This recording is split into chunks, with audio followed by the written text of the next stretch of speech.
Your problems will be our problems, and when you look for friends, we shall be there. I thought about this promise made by Margaret Thatcher to Ronald Reagan during my official visit to London this week. The United States and the United Kingdom share a powerful alliance that is unique among nations.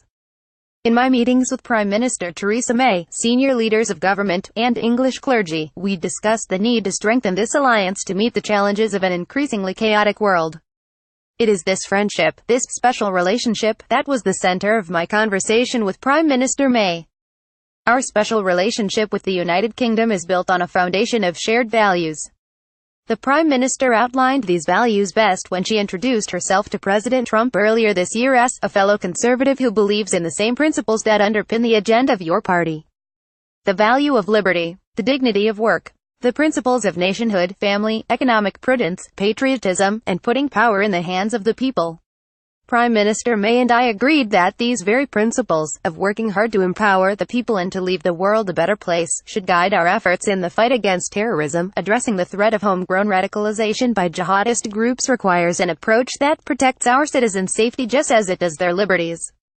That's why MI5 Director General Andrew Parker and I agreed on the importance of creating a clear legal framework to facilitate the sharing of electronic data between our two countries. In coordination with UK officials, I am finalizing data sharing legislation that would protect the rights of citizens while also giving law enforcement the tools they need to keep us safe. It is this type of close collaboration, driven by shared principles and shared objectives, that exemplifies the unique ability of our two countries to build a more secure and prosperous world. For many years, the United Kingdom and the United States have worked closely to fight terrorist groups overseas, ISIS being foremost among such groups. Ultimately, victory over ISIS will come with the revival of human rights, democratic principles, and freedom in the Middle East. But this revival won't happen on its own. We must speed it along by taking President Reagan's approach to use a humanitarian velvet glove backed by a steel fist of military force. This approach will help us win freedom for the people of Syria and Iraq. And make no mistake, these people desperately need our help. In my conversation with the Bishop of Southwark, the Rev. Christopher Chesson, I learned of the horrific violence perpetrated against Christians in Syria and the desecration of ancient heritage sites.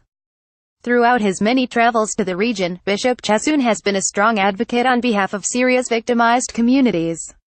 By partnering with UK government officials and ecclesiastical leaders, we can build alliances at all levels of society to protect the most vulnerable.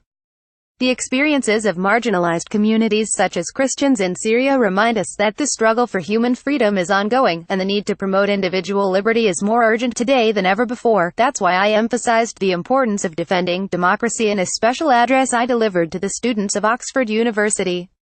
The university invited me to speak in commemoration of President Reagan's historic address to the Oxford Union 25 years ago.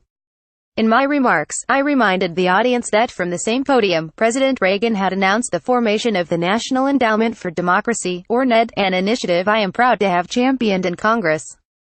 The NED's role is as important as ever in promoting peace, order, and security in troubled regions across the world.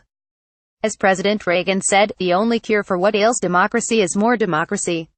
Just as in Reagan's time, our world is witness to evil ideologies that threaten the lives and liberty of innocent civilians. But the historic friendship between the United Kingdom and the United States, and our commitment to shared values will ensure that the cause of freedom will prevail.